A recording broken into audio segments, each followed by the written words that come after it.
gonna be you guys and myself today. Mike's still traveling. He's a rambling man still. What's going on, guys? We're gonna keep side control week moving along. So here's Monday's footage. Let's get into it. What's up, Joe? Are you still in the middle of your workout? Because I want to know how high you got up to on that on those AMRAP sets.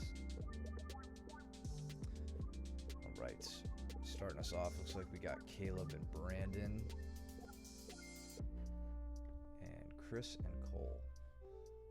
Caleb right off the bat with his, is it a lateral he did? Yep. Bowling smoothly right into Kesakatame.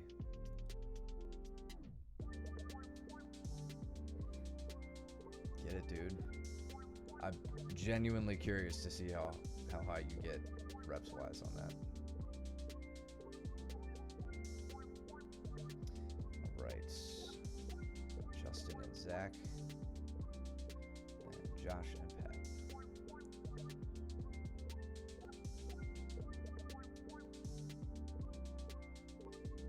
Now Jordan and Ronnie. Jeez. All right. As always, you guys, if you see stuff, please shout it out to me. I only have 2 eyeballs, and they're not even that good. All right, so Justin getting behind Zach here. And this is a really safe execution of that takedown. Not to pick on Caleb, but I know we've highlighted some of the more knee-bendy results of a takedown like this. But Justin's taking his time to just trip that back foot way heavily backwards and take Zach down nice and safely.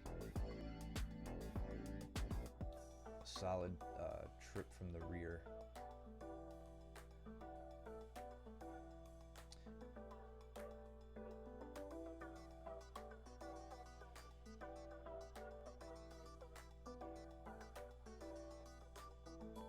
Waiting for Ronnie to just ragdoll Jordan to the ground here with that overhook.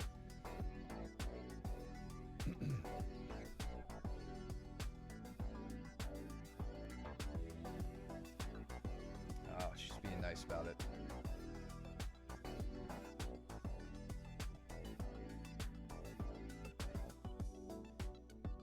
Josh, it looks like you're doing a pretty good job handling Pat's half guard, which we all know he knows how to get a bite on a leg and prevent it from coming through. It's hard to tell if you have your knee through yet, but a few seconds ago you were TP'd up pretty high. You're using that foot wedge, which I like to see. Okay, it looks like your knee is still caught, so it's going to be a little bit more difficult from here. He's got you in that lockdown position. So typically a good way to handle this, super simple. If you try to straighten your leg out of this and fight and turn, it doesn't work. But if you just pull your heel to your butt and then whip it out to the side real quick, you'll disengage from that hooked leg, and you could try to sweep your leg underneath his legs out of the way of the scorpion lock or the lockdown. And then you could work on getting your knee through up the middle and all that. Alternatively, just since we're talking about it, you were using your foot wedge a second ago on the inside of his leg. You can use your foot, this free foot, to press right here on his crossed over foot, the one that's kind of like what would be, if this was a triangle around your neck instead of around your leg, it would be the strangling leg, in this case his left leg. Just step right on his foot here and try to extend his leg, like push his leg down as you extend your leg, to kind of separate that perpendicular lock of his legs. It'll kind of open up his triangle a bit, and you could alternatively get your leg free that way. Scorpion or lockdown is it can be a pain to deal with, but you don't have to be stuck there.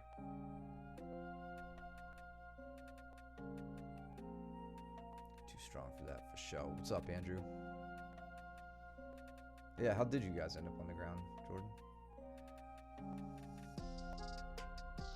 Was she going for like a single here? Did she just kind of...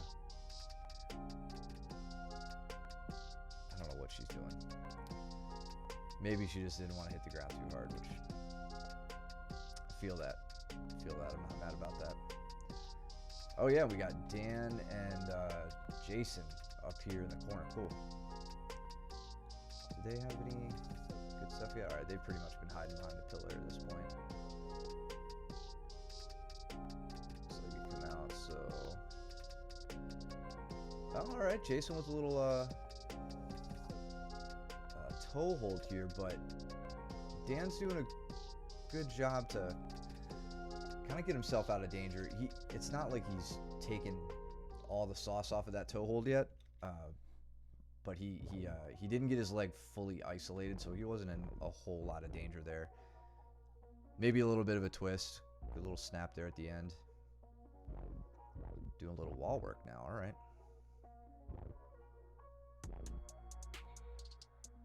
It's funny. I feel like anytime any of us ever hit the walls, we always just like reset. We should play around with that and do some like wall working. That's like, I mean, shit, case in point right there. Dan's using it to his advantage to work a single leg here from the outside. Gets the dump. Working on the wall is interesting because it takes away your partner's ability to sprawl. So their legs all of a sudden become significantly more vulnerable with the right setups. Dan is Joe's buddy. He comes through every once in a while. Yeah, strong dude, formidable blue belt, really good technician, good dude, fun to roll with. He got me in a no-gi baseball bat choke because I forgot that those existed. And as soon as he laid it on, I was like, oh man, I can get out of this. And I started, and immediately tunnel vision set in, and I was a second from going unconscious. I had to tap. So really, it was on maybe like a month ago, so not on the stream. Fortunately, I don't want you guys seeing that. All right, so Josh making his way. It looks like Josh has gotten past the guard at this point. So he's got, there you go, he's got his knee free, slips the ankle out, and now he's got Pat's arm up over the head. Not a great spot. Looks like he's trying to lay on a smother. Pat gets his head free and his arm back down. Okay.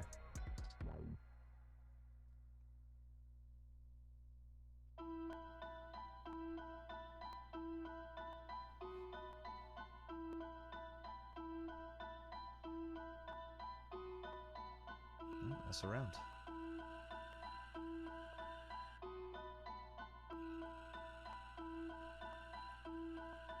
We got Braden, Jason, and Cole.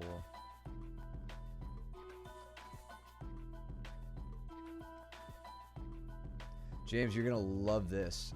In basically the exact same spot later on in this evening, Kurt hurts his knee with me.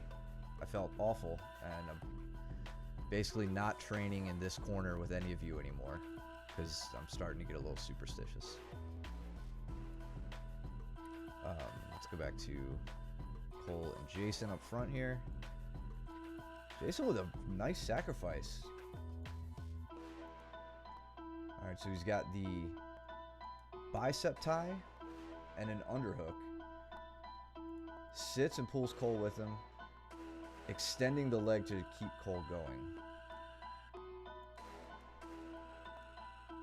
Jason, the only thing I want to see improved here is off this leg. That's where the power is going to come from to like really send your opponent. You get Cole here, it looks like, you know, you put enough forward momentum into Cole to like keep him going.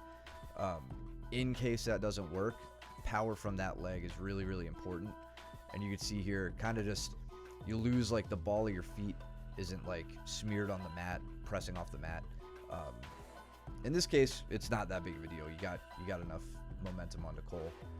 And then a really, really good job coming up, beating the head height battle. Great takedown.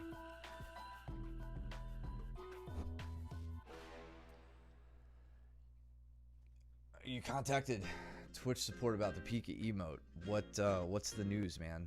We've all been waiting to hear.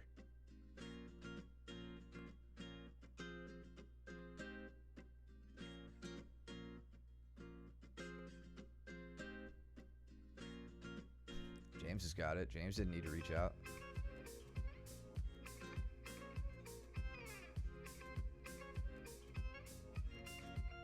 Waiting. Okay. All right. Riveting. Well, you keep us posted.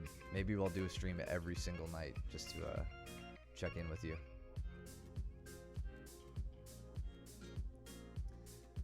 All right. Good to see Pat work in top position here. I feel like we often highlight his guard and his defense. I'd like to see how he works from the top. Throwing a cheeky little straight ankle onto Caleb.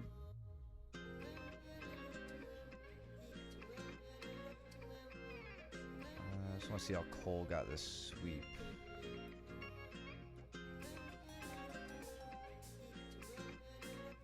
There's some good side control work from Cole here.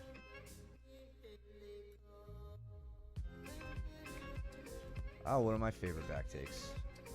So, since it's side control, we could check this out for a second. So Jason's kind of midway between going to north-south right now and sticking in side control. I say that just because of his arm configuration, with this arm on this side of the head and this arm looking like he's thinking about going to the hip nearest him, Cole's right hip. That would be an opportunity for him to walk his legs around and set up a north-south. But Cole gets this shallow underhook here on the lat. There's a lot that you can do with that. I was actually just talking about this with Kurt earlier today. That's a common escape for side control if you're not doing like the 1 frame, 2 frame, 3 frame kind of thing.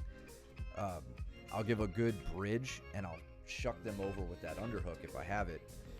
My intention is to get the head and the hips on the same side of my body, and then I can heist my hips up. I can take my underhook down the body, down to the leg, collect a single leg, and then either try to like knee tap double or, you know, adjust to however they respond to that. Here, Jason responds to that underhook by trying to scoop that arm back up and get to, you know, this is common. You see guys doing this, try to get like the right arm, get that frame out, the frame on the hip. So when they do this, that's not a huge deal. I prefer it because they often go for my arm.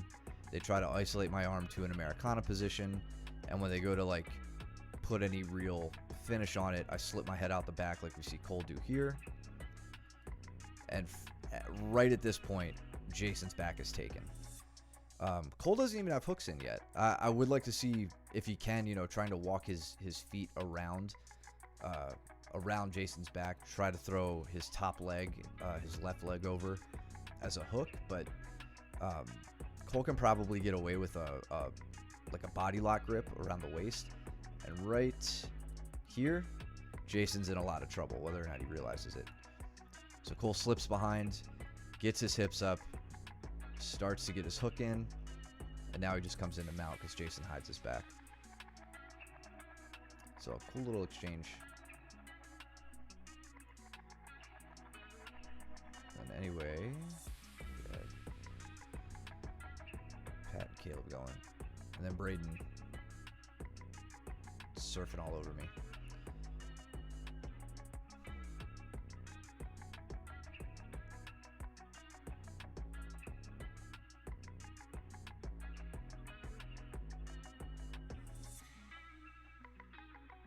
Oh, Andrew in the back too, looking pretty deep on an armbar on Jordan. Does he get it? Does he get it?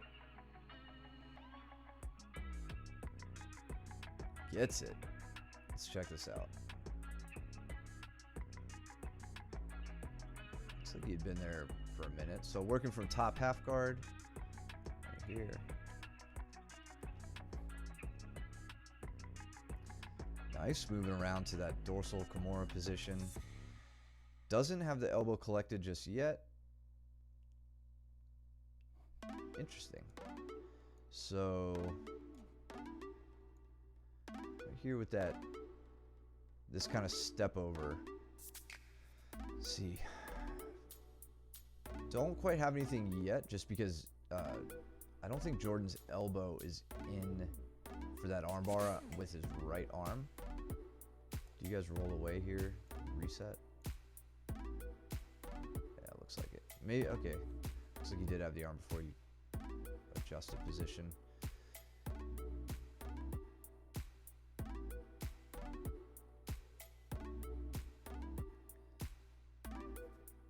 This is nice. I like the I like trying to get the leg over the body since you didn't have it.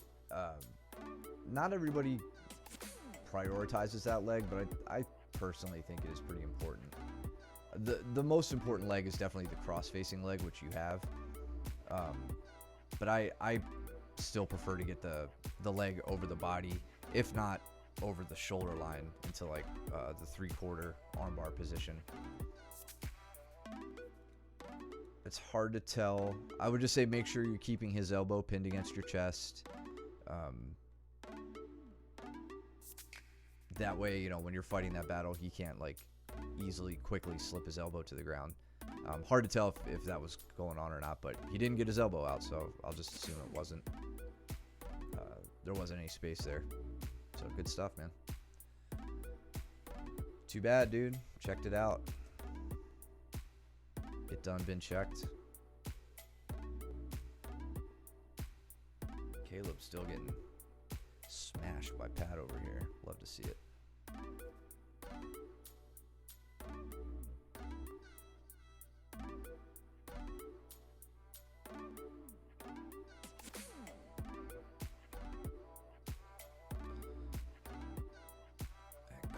Cole's with Jason, right?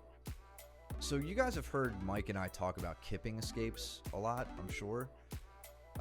If you have no idea what we're talking about, or it's something you guys would want to work on, it's an alternative escape for mount when elbow escape is just not going to work, when oop is just not going to work, and it normally is executed when your opponent's chest is down, either chest to chest or chest to face even. When you have an arm up over your head and you're kind of in the late stages, or maybe even the early stages of a smother attack, it's not easy to do. I would prioritize getting your arm back down, but when you do have the ability like Jason has here to get the hands on the hips, that's a good time to try to utilize the kipping escape. So if you guys feel like we haven't gone over that enough, let us know and we can kind of show you the ins and outs of it. It's something I'm definitely always working on because I don't feel like I've mastered it just yet, but those times where I do get it, it's super effective. Good straight arm from Cole here though, fighting out that whole battle.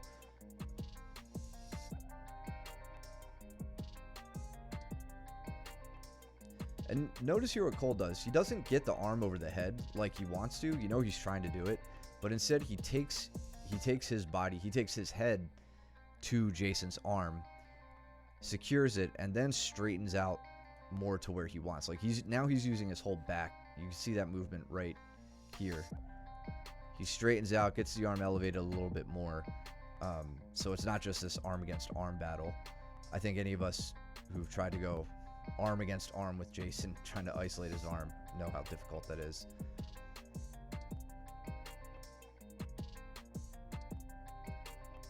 Good job counterbalancing, basing, everything. Really good.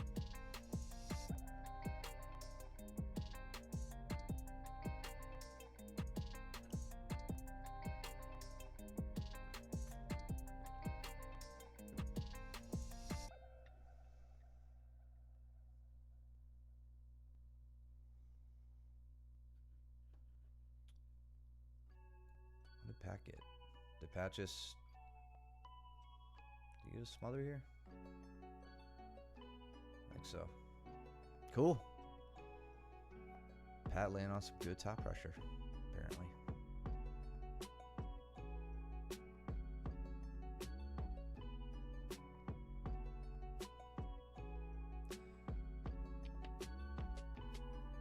What was he putting up? What were his numbers? Let's put him on blast.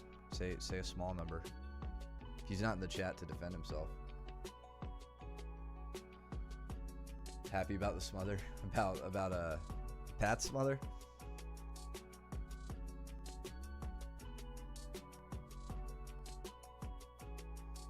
Yeah, it's good to see Caleb get smothered. Just feels good, man. Braden finishing out the round with an outside heel hook on me. We roll through a few times here. Trying to get these boys to work on the roll through and then stopping like the follow-up roll by getting to outside Ashi. We'll keep plugging away at that. So at some point, Kurt really hurts his knee in this round. I feel worse. Oh, hey, Caleb. Yeah, but like when Luke does it, you just kind of, I mean, hey, maybe we'll see it now. When Luke does it, you just accept that like it's gonna happen because he's big and strong and he's a black belt. But you know, seeing Pat, you know, who's a blue belt, get to hold you down and make you suffocate a little bit, just makes us all feel good. All right, don't take it personally. But let's see how you and Luke handle this round. So you're working with a high knee shield from bottom half guard.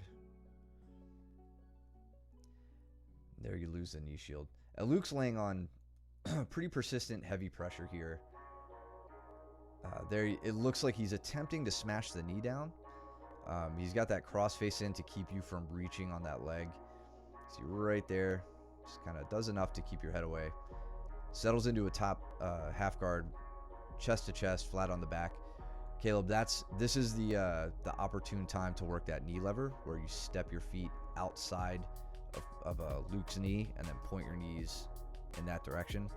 Again, even if you don't get the sweep, it can often give you enough time or enough space to get a frame in and get a little bit safer.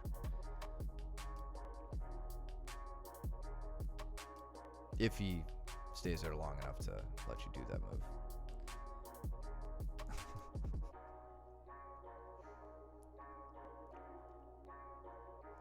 We got Chris and Josh going at it as well. Jordan and Pat. So Luke using the threat of submission here to pass. While I wouldn't say that it's super threatening, like the guillotine he has set up right now, it can be very uncomfortable, and he might be able to get enough contact with the neck to finish it. Your arm's in the way, so it's probably not going to work. But now you have to address something else while he can hold you still in the upper body and work around your legs to get the pass. You gonna fat man roll the fat man? Luke's just chilling. Love it.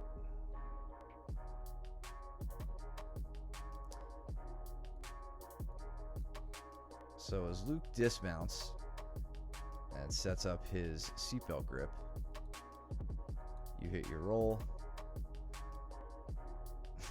I think he was ready for it. What was that? Just a little like one-handed, probably looked like just enough. You weren't gonna play around with that too much. Or did he bash you in the nose or something? Ooh, Jordan trying to go for the, right here. The north-south counter that we went over in class that day. So I brought this up to Luke because I can't say I play around with the strangle too much. Anytime I've tried, I don't really have much success with it. But like when you're doing this, it's pretty obvious. Like Jordan, in this case, your left arm, your left bicep gets in contact with Pat's neck. That's all well and good. But to strangle somebody, you need contact on the other side as well. I feel like that's where I've always had trouble, is getting that contact on the other side. So And then Gavin and Braden were having trouble with it as well. So maybe it's just, you know, the three of us and our skinny necks, but we tried alternatively reaching up. You get the one arm in, and then rather than doing the powered like guillotine grip that Luke was doing, where he's pushing his hand down, we actually snuck the hand in between the like my chest and their chest, and then I was able to use the blade of my hand to kind of push into that other side of the neck.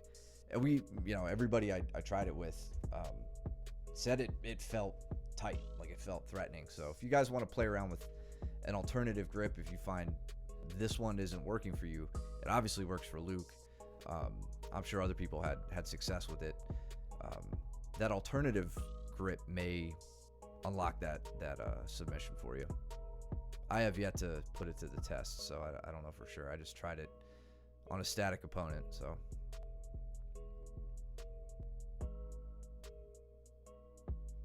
It was a choke.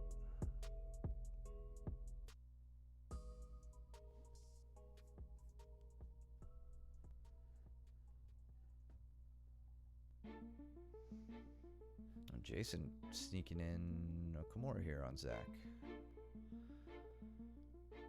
All right, so Jason working from basically a closed guard position. He's got his legs open, but it's essentially closed guard.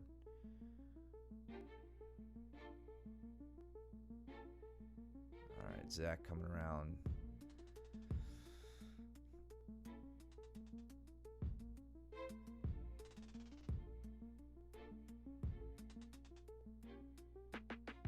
So for this, Zach, if you have trouble, like right now you've got two arms working against your one arm, which is probably why this ended up working.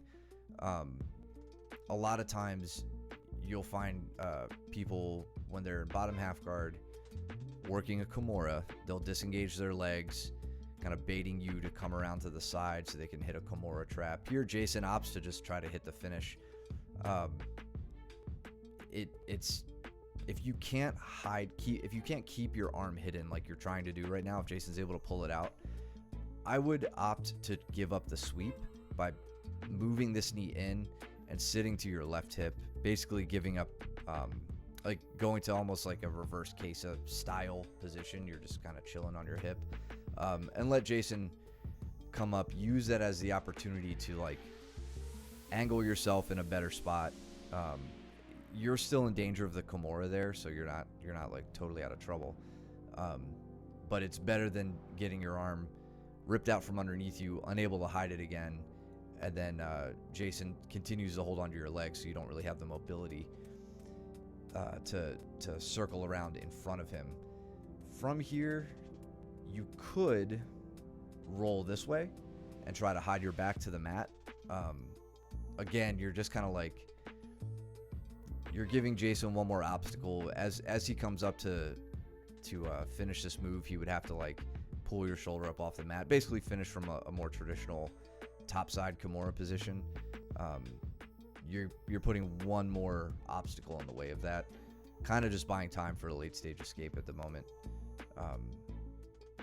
Yeah, those are my thoughts. So it's either like give up the sweep or try to roll the opposite direction to hide your back to the mat.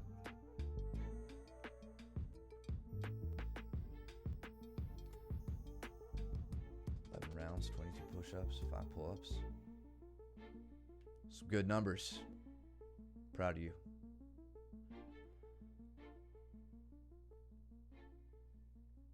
Hey man, just like Jordan, just bait people into going to north-south, or like, you know, you give people enough trouble from side control, you can make them switch up there and then just shove their head into your armpit and give it a go.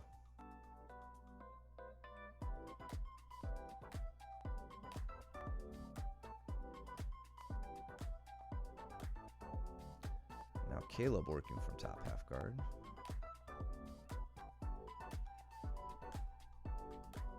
Good escaping, Jordan.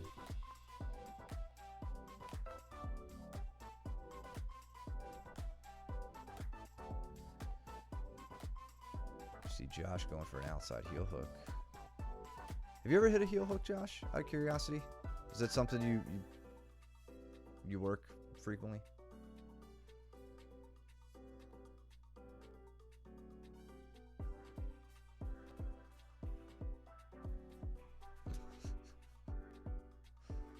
Hit a Darce a second ago?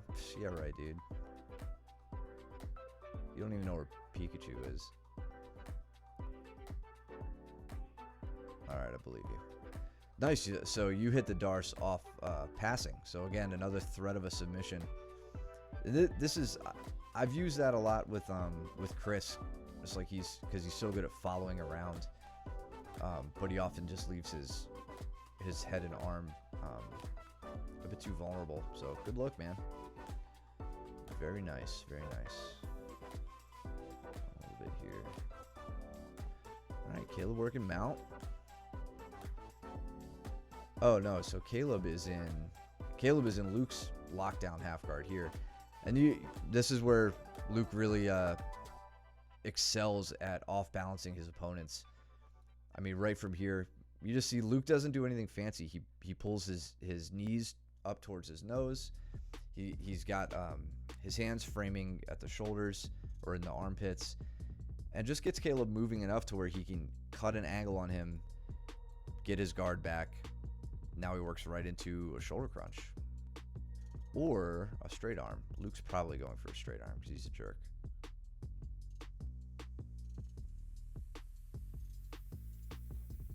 So yeah, good effective use of the lockdown position. Yeah, you don't just want to use lockdown to like relieve pressure. It should be used to move your opponent around. You got two legs around their one leg. Got to use that pendulum to get him moving. Joe going hard at Cole. Love it.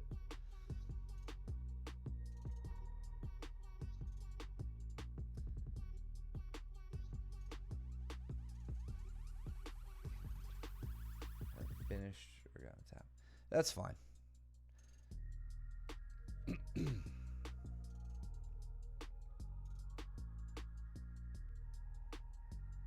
Braden in the omoplata.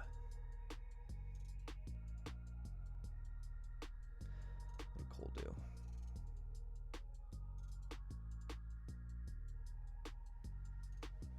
Cole just a little bit faster as Joe sits to the ground.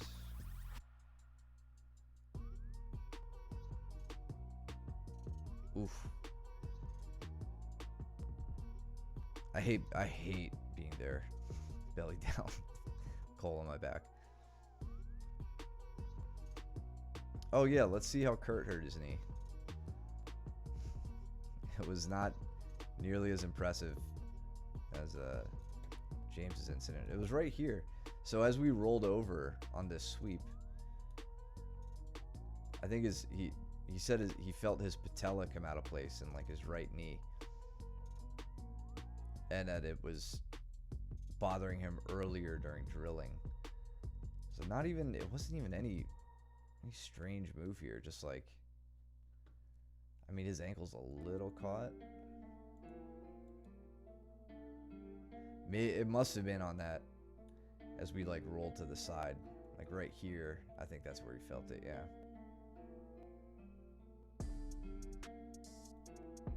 Bummer. But he was there the next day and he said he felt better, so I don't think it's anything too terrible. Hope, fingers crossed. Really good. Okay. Yeah, it's annoying. I agree, Brandon. It's whatever Cole just did. Do we see it? Okay, just a little double over. I don't know if you can see it on the screen. Yeah, like a double over lateral drop.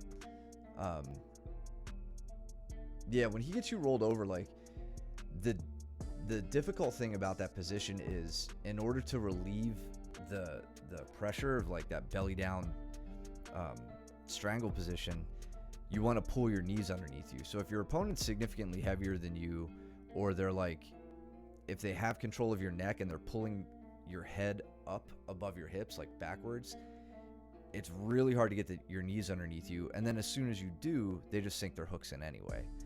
So it's a terrible spot to be, but if you guys manage to get your opponent there and you can focus on the strangle immediately, it's absolutely awful. And honestly, like, I'm scared for my own spine when I'm there. Like, the, you know, bending somebody backwards against the spine is typically what ends up ending those exchanges. Brandon, you've got Caleb here in a front headlock, and it looks like you finish a guillotine. He tries to dump you. It looks like you get the guillotine without the arm in. That's awesome. Okay, you slipped out. So just because I'm seeing it, I want to point it out. I'd like to see you crunching towards your left. So remember, when you guys get in guillotines, you're not ripping their head off, right? You're not trying to extend your spine straight. You're trying to crunch down to the side where their head is. That's going to be where you get the strangle pressure to come from. Easier said than done, especially, well, I don't want to say especially from, like, close guard. You know, you start straight on in close guard, but, like, remember, you can, you know, open your legs, shift your hips a little bit, try to get an angle. Threatening? Good, good, good. Yeah, just hit side crunches on your guillotines. It makes them truly awful.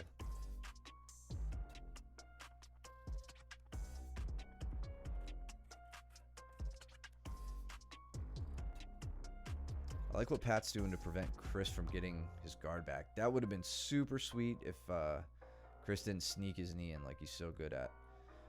So Pat blocking the hips, kind of moving himself toward north-south here, and then hits a quick misdirection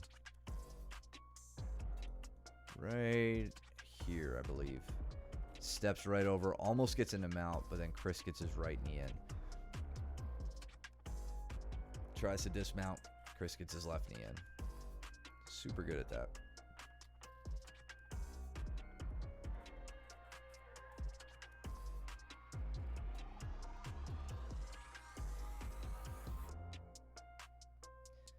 Brandon, it looks like you don't care at all that Caleb had your foot there. So I'm glad to see your...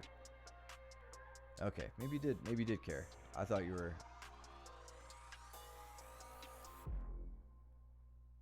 What's happening? Luke's talking to you.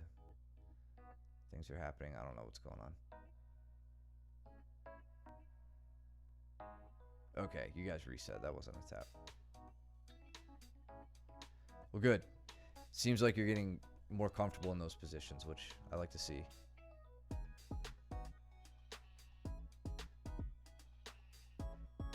I'm always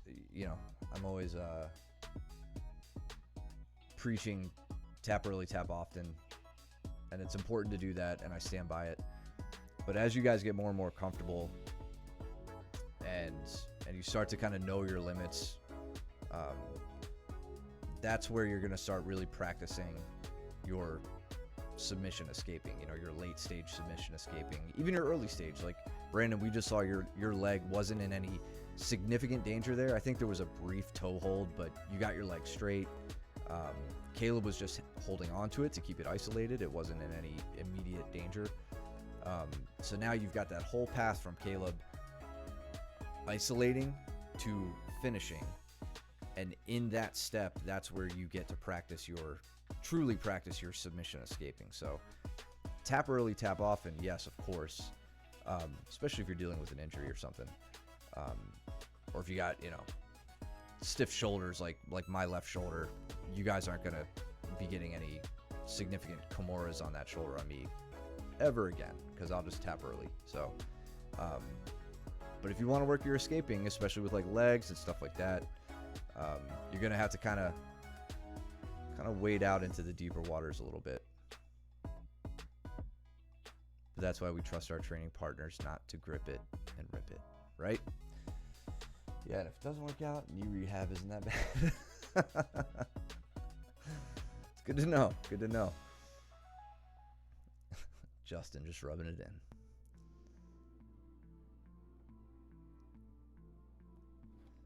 What did Pat finish here?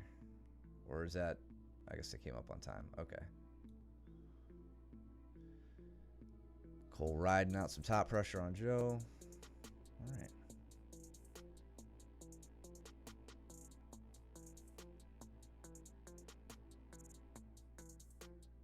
Got Dan and Pat, Luke and Chris, and Caleb and I pretty much just made it my goal this round to keep Caleb on his back. So not the most exciting round. I think I about rip his arm off in a Kimura, so we'll see that later. But from a very, very different Kimura. A very brute force Kimura.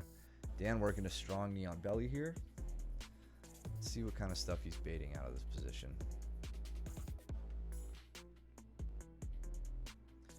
His foot placement's really good. It's up against the hip. Makes it hard to just kind of like scoop that leg.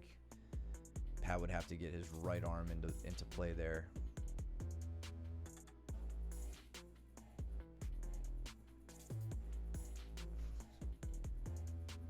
Josh and Cole getting a little violent. So Dan works his way around the back. Pat turtles up. Okay.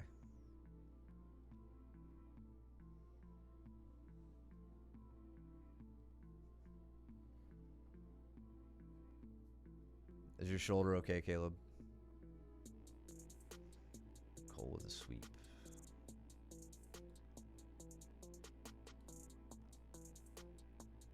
So smashing the knee shield down. Cole can't get any real purchase on the mat because you guys are in a giant sweat puddle. But just gets enough torque on the upper body there. Nice.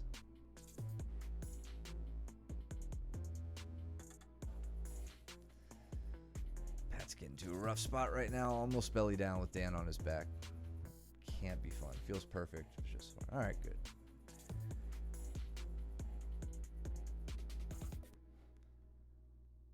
Wait, what happened? Oh, it's a smother. Got it.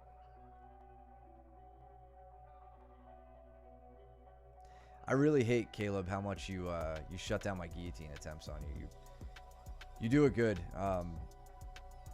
Here you can see Brandon. I try to get to the crunch against Caleb. So watch as I pull. I feel really great about this. If Caleb stayed on both his knees, I would have absolutely gotten this strangle. I think it looks like my arms are in a good position.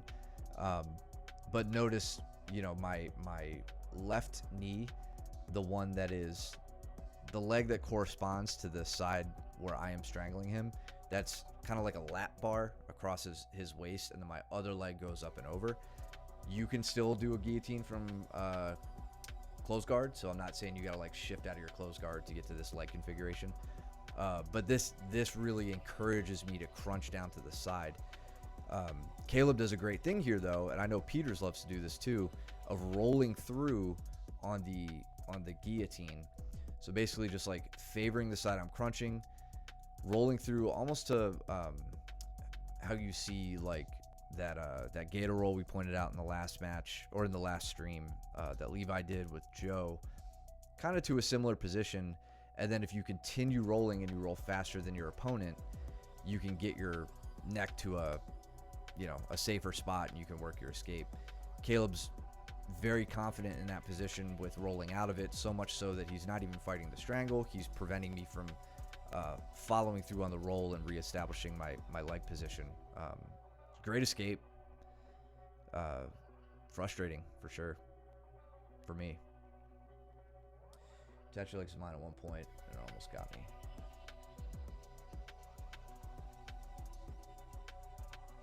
Cole with the early stage smother. Josh with the attempted revenge, but he's caught in half guard right now. There we go, leg free, right into mount.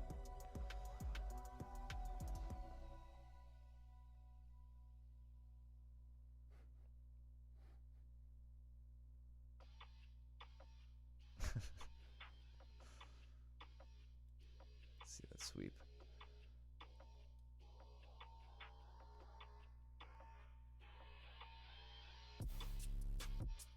So Josh, I honestly, I can't see a good reason for you to like dismount from mount here. I would stay put, like even if you kind of stall Cole out for a second and like, you know, if you can't get your posture back because he's like hugging you here, just stay stay tight to the mount. You can disengage from his head to keep a wider base if he goes to sweep you. But mount's a hard spot to get to. So don't just give it up too easily like this.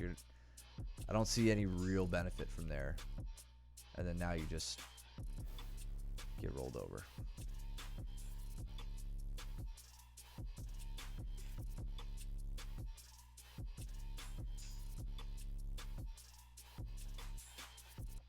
Oh yeah, okay. So that's the Kimura.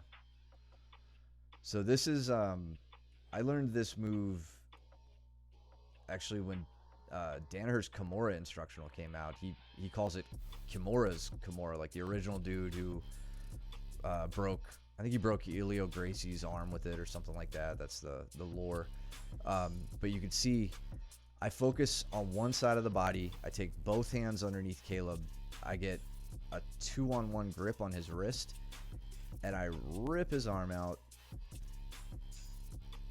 right here and throw it up into a Kimura position with his knuckles behind his back, initiating a rollover. And then ideally from there, I keep the connection. My leg's in a great spot. I tried to fight real hard to keep the Kimura.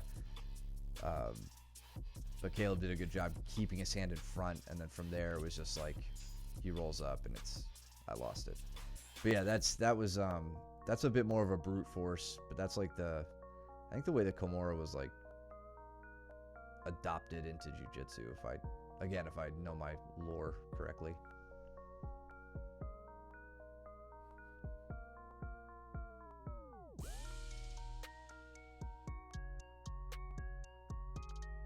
Yeah, fun thing to do against somebody in turtle position.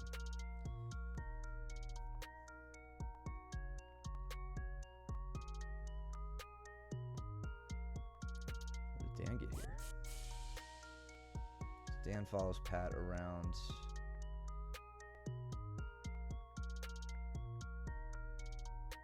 I'm assuming just a strangle. Something weird happened there.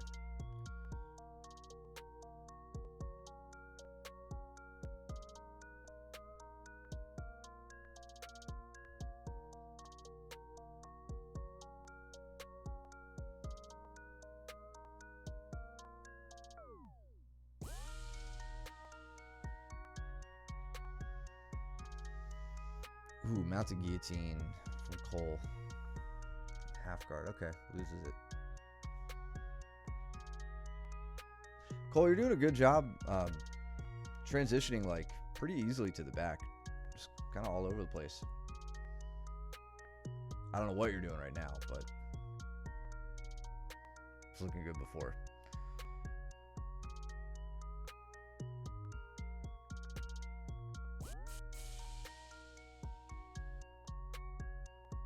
And this whole time we've got Joe and Justin. Have I missed anything with you guys over here? Other than this strangle Joe just got?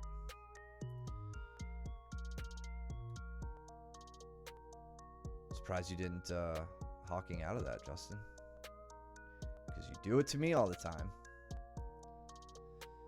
Dan working the omoplata.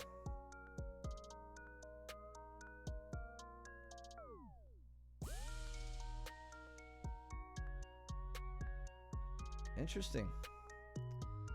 Dan pulls out the omoplata on Pat. Cool. Let's see this setup.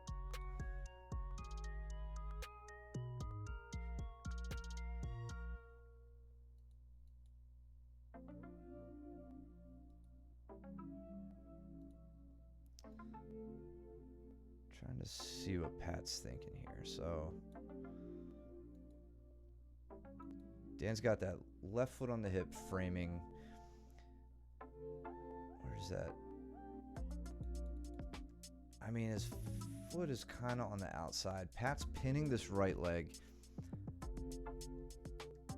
But Pat doesn't have the underhook with the right arm. So a knee slice or knee cut's not going to be ideal here. Maybe it may be enough to knee cut and then move to north-south.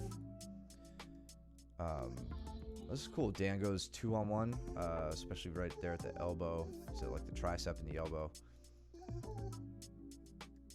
Chops down, gets that leg up real high right off the bat. Doesn't even settle into close guard. And then cuts his angle here. Notice how he immediately goes to control the waist to prevent Pat from rolling through, just like Pat tries to do there. And then this is a finish. Again, if you got, the limbs for it and the correct body position, of course, it's a nice mean finish on an omoplata. But I think what Dan's doing here is reaching over Pat's face with like an S grip. So you got your knuckles right in the guy's face. You've got the hip pressure onto the arm, and it just makes for a very uncomfortable spot to be, and you get the tap. And then remember, omoplatas, I think we've alluded to it a few times over the last month or two. Also a really great video out by Less Impressed, More Involved on YouTube about the omoplata. It's a great spot to use to enter legs. So go look that up on YouTube, and you could learn more about that. Or ask us in class. Sean H, welcome to the chat, man. Yeah, you're telling me, dude. I'm this little dude who's only barely bigger than this little dude. I get all the brunt of the big fellas in here.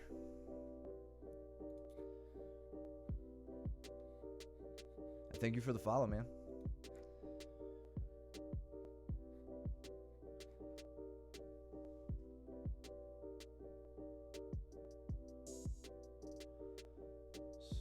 Joe almost smothered me with his bicep.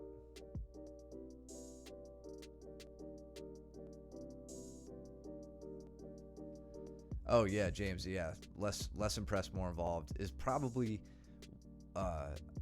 of the YouTube content that you could go find where the guy isn't like a professional grappler or like even well known like Jiu-Jitsu, good stuff. I'm not dogging on him at all, but like, it's his name, his face, his brand. Limmy or Less Impressed, More Evolved, like I forgot the dude's name, but he does really great tape study. He's not the subject of his videos. He does he looks at competitive footage and breaks it down really, really well.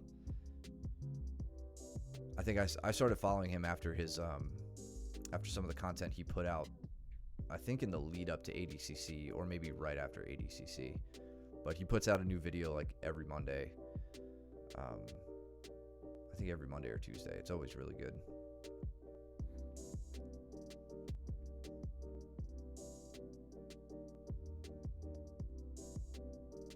But just yeah, whatever, dude. Gotta do what I can. Don't wait too long, Sean. Gotta seize the day, man. Get back on the mats. Assuming you're not recovering from an injury or something. How long did you train before if you say you're looking to get back to it?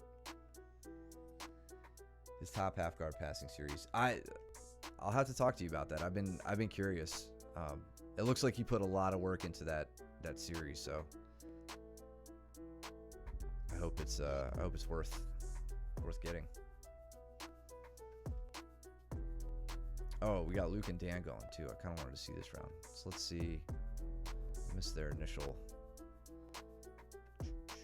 Luke sits to guard. All right. Sorry, we're gonna watch a little bit of this again. Luke turtles up, keeping the hooks out. Shakes Dan off the back. Now Luke works the body lock pass, pinning Dan's leg to the hip, getting over that knee, getting the knee low and then stepping over it. Putting on that patented Luke pressure.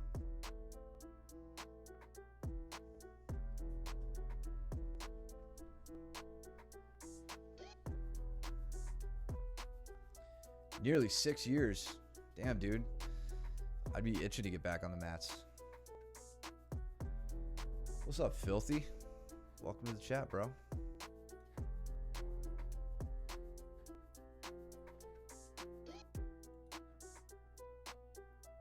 Appreciate you guys tuning in.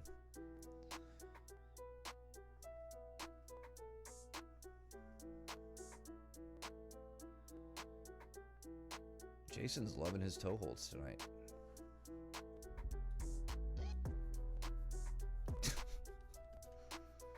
Thanks, Cole. Blocking Chris's, I'm sure, excellent technical escape. Let's see how Luke handles isolating arms from mounts. So he's looking to take 2-on-1 on the arm, fighting against the rotator cuffs, not just like pushing the arm into the body. And then even see here where Luke's attacking the top arm, right? He's not trying to untangle arms. He's not going one-on-one on the wrists or anything like that. As Dan switches, now Luke switches arms too. He's doing a good job, or he does a good job getting Luke off balance there for a second, so Luke had to adjust. But now he's got his back exposed. Luke plays a nice dilemma there. So he gets Dan's arm across the body, and this gives him two great options: close the distance up top for the head and arm, or the katagatame like he does there, or if he manages to secure a gift wrap, he can slide that knee up the back like we see, take a chair sit, back entrance, and then work the back from there, which is equally miserable to his head and arm, which he doesn't even fully disengage from. In fact, look at him. He's not even stepping off to like half guard. He stays connected with that grapevine. Probably just putting a nice little bit of extra torque on Dan's body there to make it extra uncomfortable. That's what we all know and love and expect from him. Boy, and the perp flexing. Yeah, he's in the chat flexing too. Gift wrap is, for me, from working from mount, if I can get somebody to a gift wrap position, that's definitely my bread and butter. A lot of these guys tend to bridge out of my attempts on the arm triangle. So if I can get a gift wrap, it opens up the better options for me. I think like maybe a mounted triangle if I'm feeling a little frisky that day, or just taking the back and getting to work from there. Jason on the Kimura. Let's see this again. So Jason's working from half guard here. Gets the arm isolated early on. Yeah, and I think this is more a consequence of Chris turning towards him and getting his back off the mat. I think if he had stayed flat to the mat, he would have been able to outlast that a little bit longer. It looks like you guys are really gravitating towards using the threat of submissions to pass Chris's guard more than some other approaches, at least tonight. And as I say that, Jason goes into like tighter body lock style passing.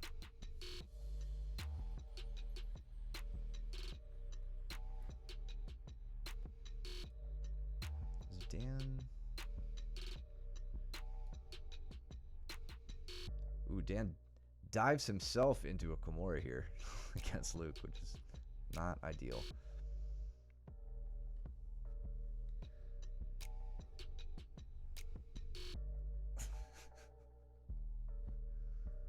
Yo, purple guy, speak up, man. Where you at? You got fans in the chat, Cole.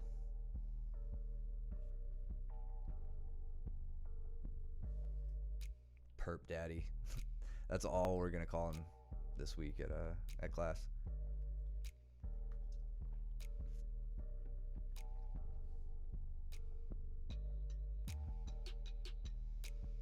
Dan doing a good job getting to the back take. Oh, Cole.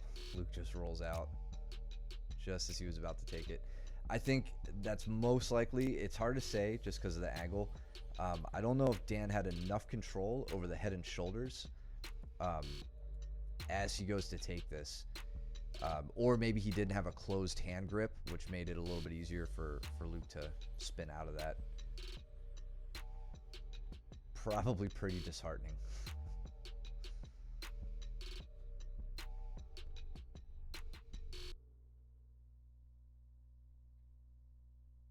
Ooh, Braden on a side triangle. Look at him go.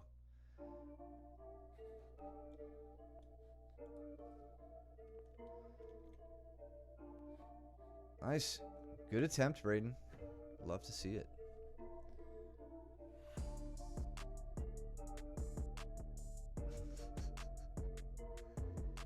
Yeah, I thought you were dieting, Cole. All right, me and Josh, Cole and Dan.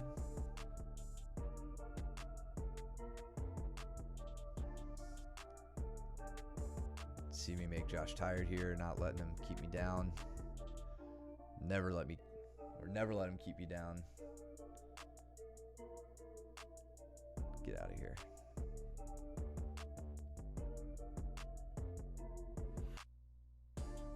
And then sit down anyway. Left no E class an hour ago. I ain't shot, I want to train again. Dude, I'm glad we make you want to train, man. That's maybe the best compliment you could give me. How long you been training, Filthy?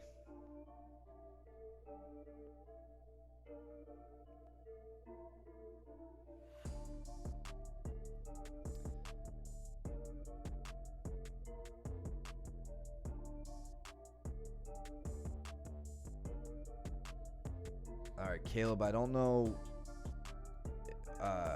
what your intentions were. If you were trying the Udigeishi sit out that I was showing you against Justin here.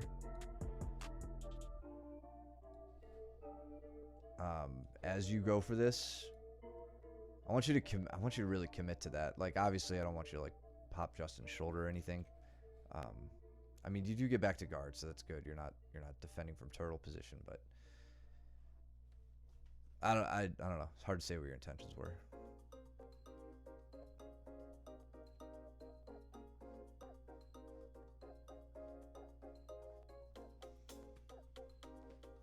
I feel terrible trying. 8 years or so, off and on, blue belt. Right on, man. Not setting up a guillotine on a child. Well, you don't. Maybe the kid. Maybe Eric was talking smack to him. You know, you gotta put those kids in their place sometimes.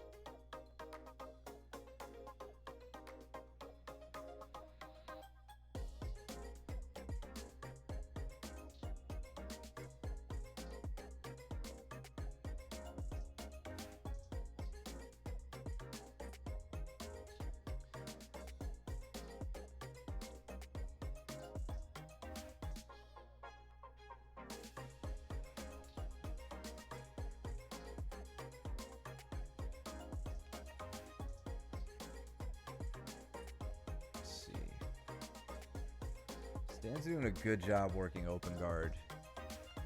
Just keeping Cole at bay. I don't really see much progress from either of you here, though. Like, I'd like to see Dan doing a little bit more, attempting a little bit more off balancing.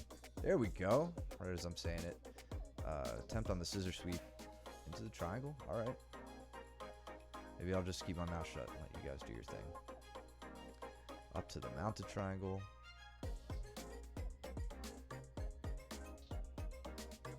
Nice way to get your arm safe from that, Cole.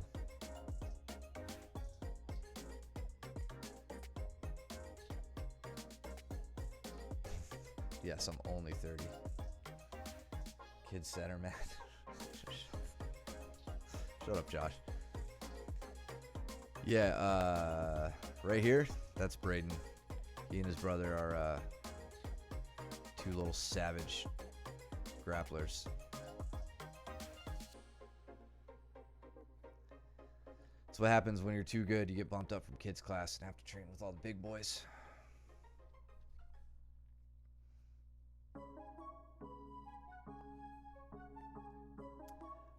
I mean, Caleb, you won't,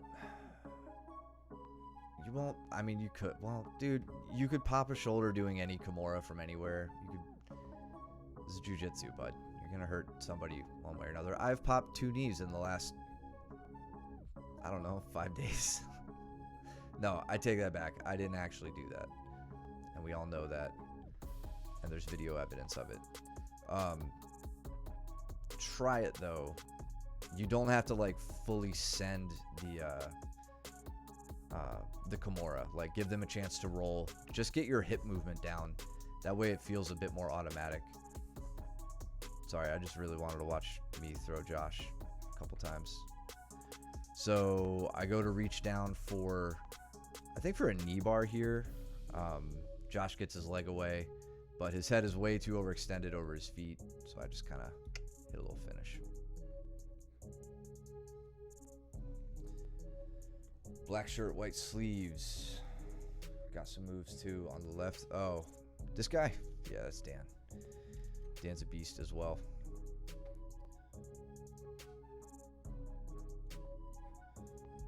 Damn, keeping up with chat.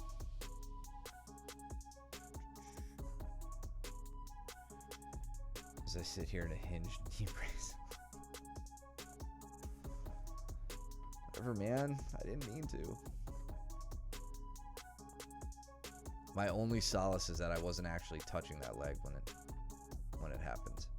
If I had a hand on that leg when that happened, I would have felt awful.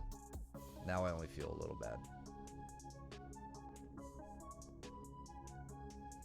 All right, we got the brothers getting after it. Me and Chris, Zach, and Dan. Cool. Caleb and Gavin. Joe, who you going with? Is that Andrew? Okay. Ooh, nice little double there off of some snap pressure from Andrew.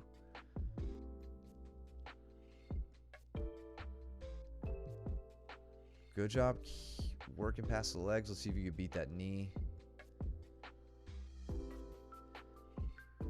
So keep in mind, Joe, when you're dealing with a straight frame, the way Andrew's framing your hips right now, redirecting your hips or your chest if it's on your chest, like this is the time to hit that little hip switch. So you could send your, you could point your hips in this direction, and all of a sudden that frame becomes a lever, and you just kind of shoot it on by.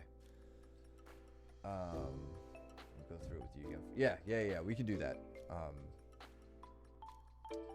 Just made a cardboard.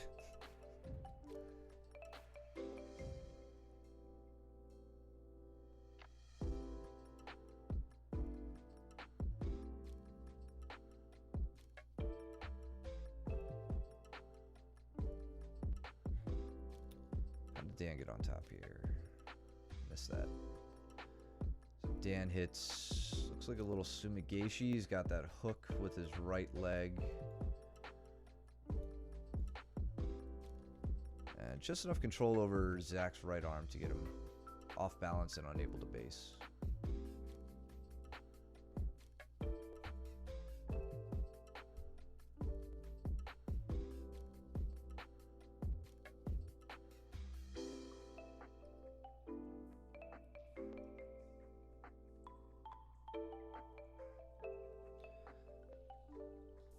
So Dan working from dorsal Kimura into the armbar. All right.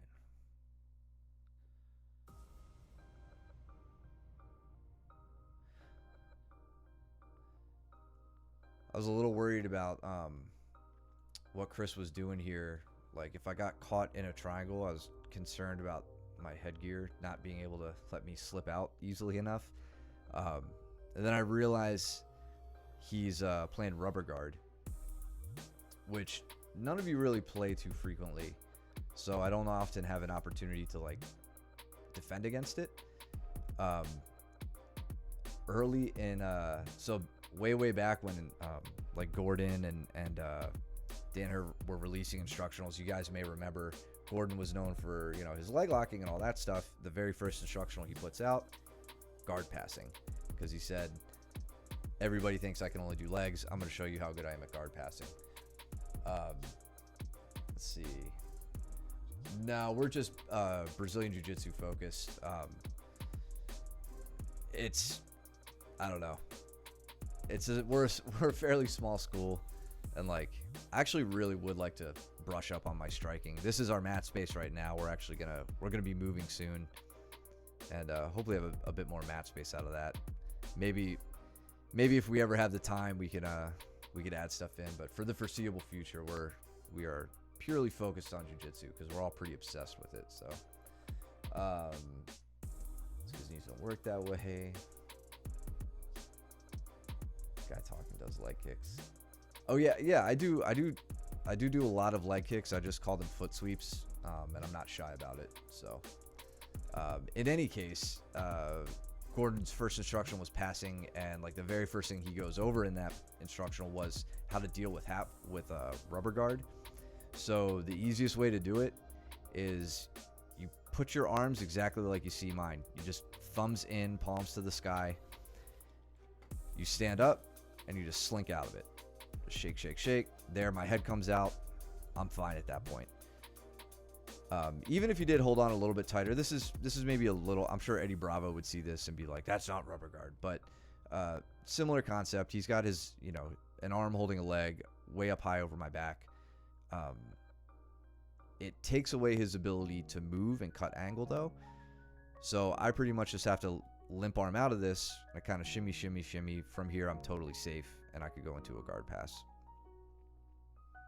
Peters actually did that during competition a couple years ago, soon after we had looked at that instructional, and from the side I was like, you're in rubber guard, you know how to get out of this, and you see him take a very deliberate pause, and he goes, oh yeah, and he just does exactly that, turns his hands, shakes right out, and had no trouble with it.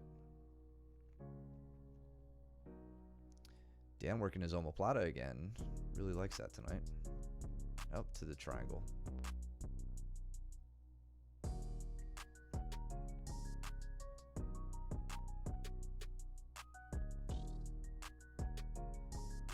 I did say doo-doo. I'll say it again, tutu.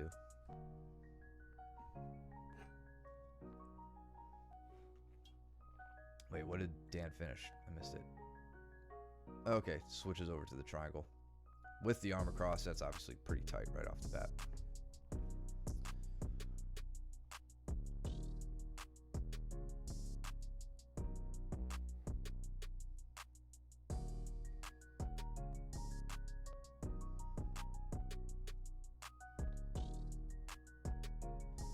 So what, after almost 4 minutes, I finally get around Chris's guard.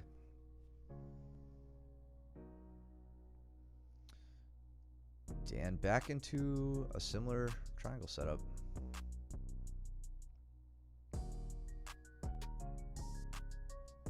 Oh, Chris would not let me have this this side triangle or the leg scissor. He keeps his arm out, so I can't get the triangle, so I opt to try the leg scissor, which I'm not especially successful with. Contrast that with Luke, who feels like your head's about to pop off your body when he does it. But I take that as an opportunity to just like recollect myself, go back to dorsal position, work to the back, and then for the next minute, Chris just does a good job of shutting down my hand fight. I don't like to do too much nasty stuff with you guys as far as like forearms across the bridge of your nose and all that stuff. So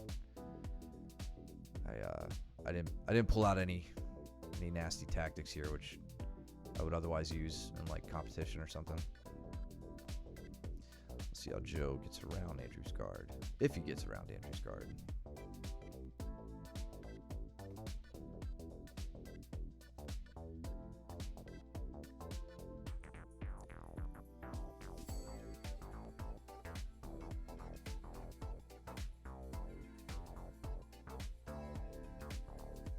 Andrew almost to an X guard position. Outlasts the round. All right. So we got 2 more rounds left. Let's round with the Williams guard. Yes, not enough. It actually came up at class the other day, or during an open mat. One of our guys had seen, what is it called? The Neil knot, which is, I don't know if that's after like Neil Melanson or whatever, but I believe that's set up from Williams guard. Correct me if I'm wrong, Sean. I know Williams guard by like clamp guard with an overhook is how I think it's taught. Again, I'm showing how little I actually practice that position. But I've seen some really, really good stuff from there. Very, very effective guard to work with. And I really like Sean Williams and his stuff. In fact, I really wish Flow Grappling would just hire him as like the full-time only commentator, because he's about the only one I can stand to listen to. But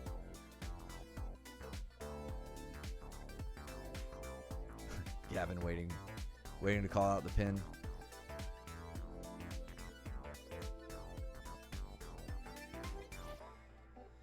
Who? Oh, Caleb and Chris. Got it.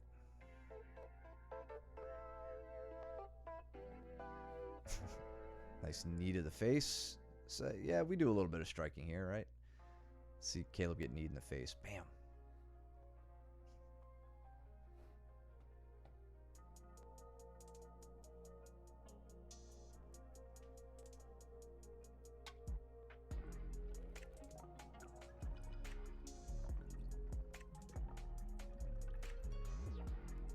Caleb, were you trying to stay away from wrist locks on Chris as much as possible?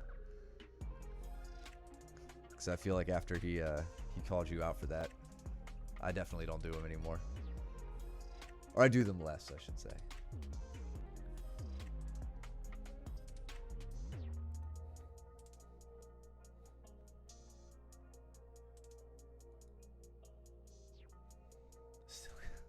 Good. Hey, it's a valid move. Ooh, a little ankle pick on Braden as he goes to stand up. Leave that leg a little too close to me, and I'll put you in cross ashi.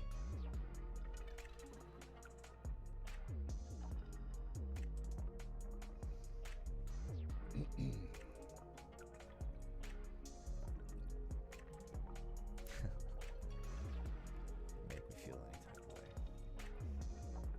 I know you don't have many feelings. Hunger and I don't know, guilt maybe.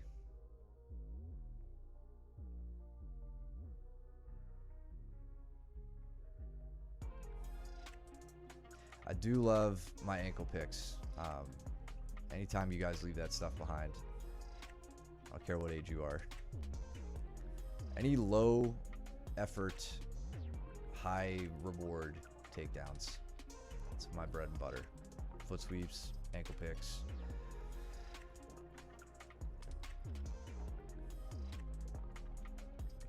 Justin trying to get that north-south strangle of the day. There we go. Come on, Gavin. So we'll see if Gavin tries the grip. Okay. I was gonna see if he tries the grip variation that I was talking about.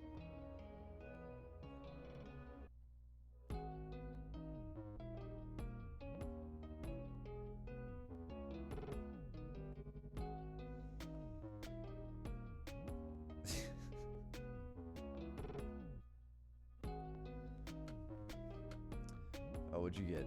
Looks like you got a heel hook or something. Heel hook or a straight. Yep, heel hook. There we go.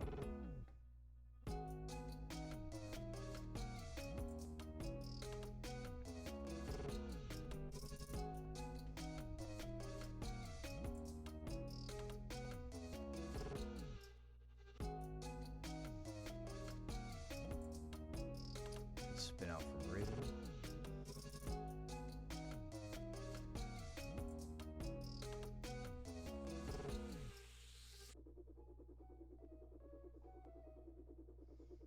Good finish. So picks up that single leg, drives through me to keep my weight on that far leg, and then picks the ankle. Oh, yeah. So Braden very proudly showed me this earlier off of an Imanari roll. Rather than coming through for the cross ashi, he just sets it up as an ankle pick.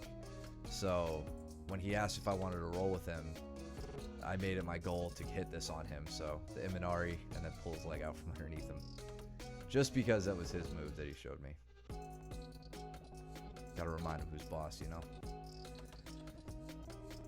Yeah, Sean, me too. I use north-south primarily to retain my pin.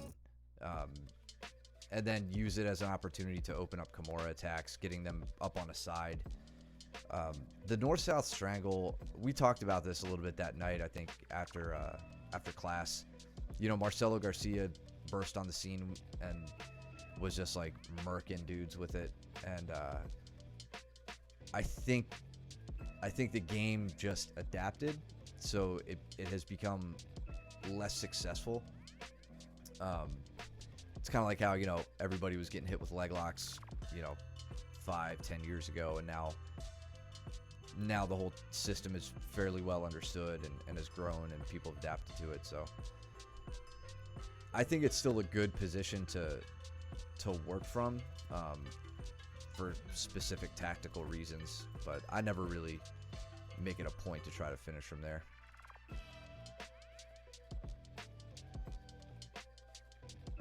Especially because so many of my training partners just end up like rolling me out of there. It's super annoying. All right, now Gavin getting his last round in with me.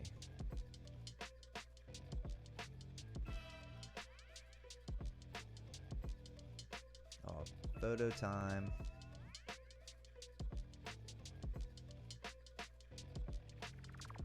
You guys are adorable. Perp daddy. His 2 sons.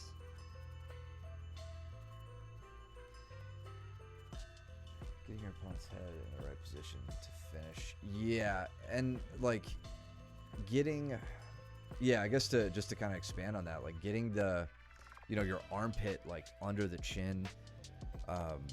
When they, you know, to shut it down, it sucks, but you just turn your face into the lat, and it takes away part of the strangle. So having to contend with that, where you like turn away and then try to smear their face away with your lat, like in all of that, that's where you kind of open up space and your opponent gets a frame in. So it's just, for me, it's not a high percentage submission that I toy around with. Let's see what Gavin did here. All right, heavy head pressure to the go behind. And he just takes control of my leg. But then, usually one of the smallest, but not the smallest guy in the class as well. Good, good. You know the struggle then. I like you already. Perf daddy, get out of here. The camera adds 10 pounds, so if you still look small, you might actually be small. What was I going to say? Oh, normally, you, Filthy and Sean, you guys, since this is your first stream, there's normally another guy right here in this corner commentating with me. It's our other coach, Mike. And he has a really, really good north-south position. I wish he was on stream to talk more about it right now, just because he understands the position a lot better than I do. The first time I ever rolled with him, he held me there for like 10 minutes. Granted, we were blue belts, but like, he's been good at it for a long time, whereas I ended up just getting good at trying to get out of it, but never being fully offensive with it. Gavin was really putting some of his wrestling on showcase for this round too, but it was a good mix of jiu-jitsu as well, where he was really controlling my legs as he was breaking me down from turtle. Now he puts the straitjacket method to work to get the rear strangle, but I want to point something out here. We talk about from the rear strangle position. So you guys know I much prefer to get, as the attacker, as you know, we'll talk from Gavin's point of view, my bottom side arm, I want it to be an underhook, and I want it to be controlling the opposite arm of my opponent. Here, Gavin was unable to do that. Now his strangle arm is the bottom arm. It's not the control arm. So his control arm still can only, like, he can only leg trap my top arm. That's his only option for a leg trap. But he has to do it with his top side arm. It's not terrible. It's just not the very best case. But he makes it work. So you can see he brings my hand nice and low. He gets over, but now you see the dilemma here when you have to use this method. You get your own hand stuck in here. So You have to be careful as you extract. I would like to see him a little more quickly either get, pull my arm behind my back with his leg, or cross his ankles, which is what I tend to do. I don't know. I feel a little bit more secure with that. But in any case, right now he's got to pull his what was his control arm out from here.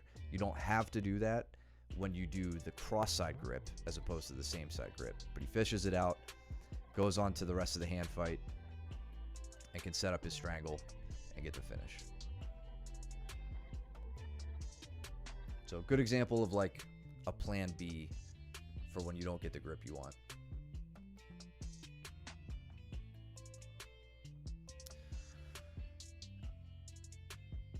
Joe, who are you going with? I think you're with Jason, right?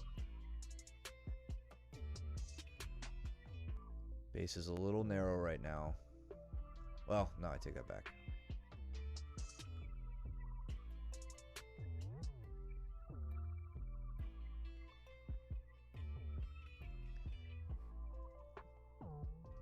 Really working your mount retention by the looks of it, Joe. Just fine. That's a skill in and of itself.